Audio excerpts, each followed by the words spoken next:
Another family day here at the arena in San Juan, and with the banging of the drums, may hirapan si Ma makipag-usap sa telepono.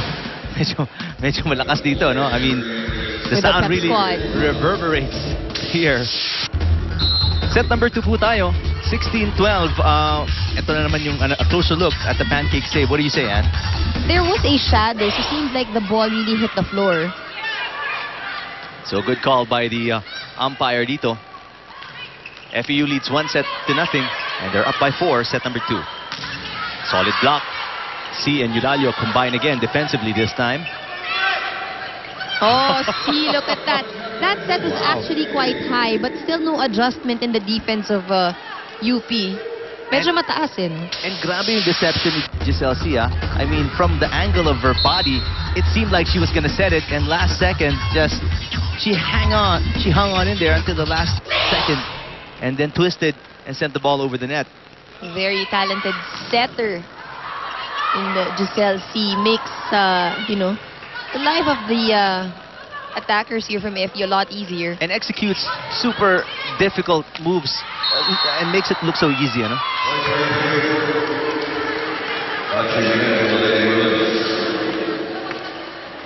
(18-12). FEU starting to pull away, courtesy of the offensive or setting prowess of Giselle C. That's long. Oh. She was already all the way there at the back, but still too much power on Rojas.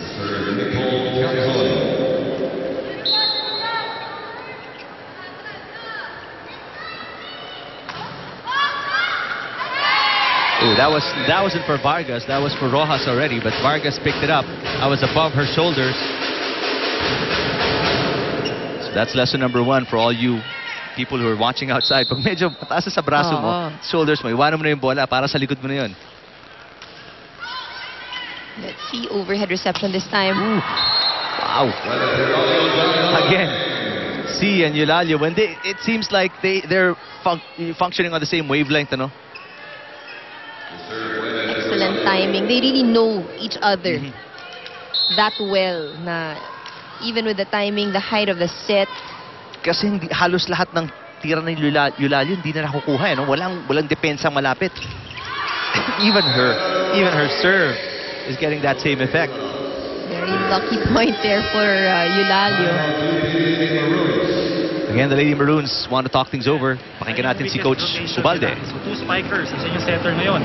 So mas magiging malaki yung chances natin kung tayo makikreate ng point dun sa may off-speed na yan sa line or paluin mo ng down the line. Okay, so ito. So dito, i-control na natin sa blocking.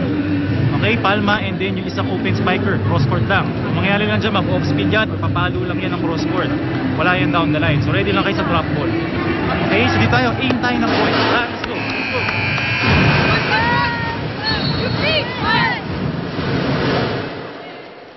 Just defensive instructions para kay Coach Ubalde that time, because it's getting broken down by the offense of FEU here in set number 2.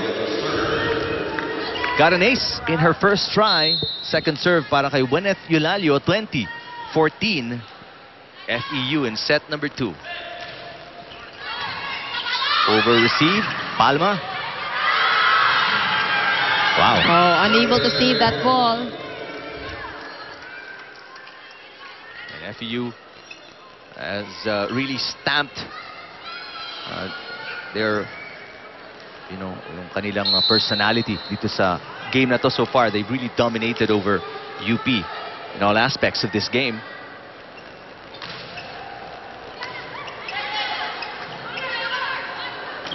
Oh, poor execution. Too weak. That attack from FEU. And UP now playing like they've already lost this set.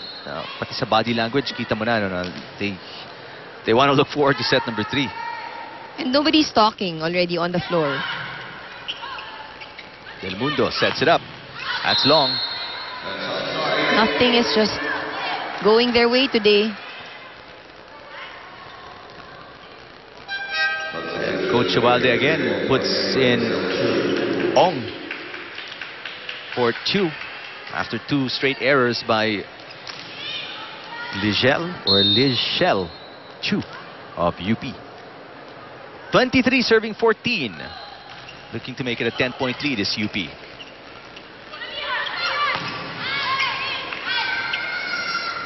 Oh, they look for a back row hit by Rojas.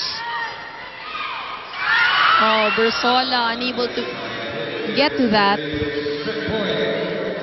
So set point para sa FEU as Del Mundo and Bersola could not connect that time.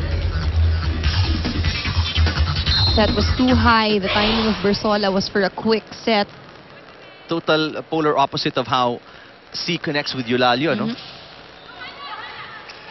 Another poor reception para sa UP. Free ball para sa FEU.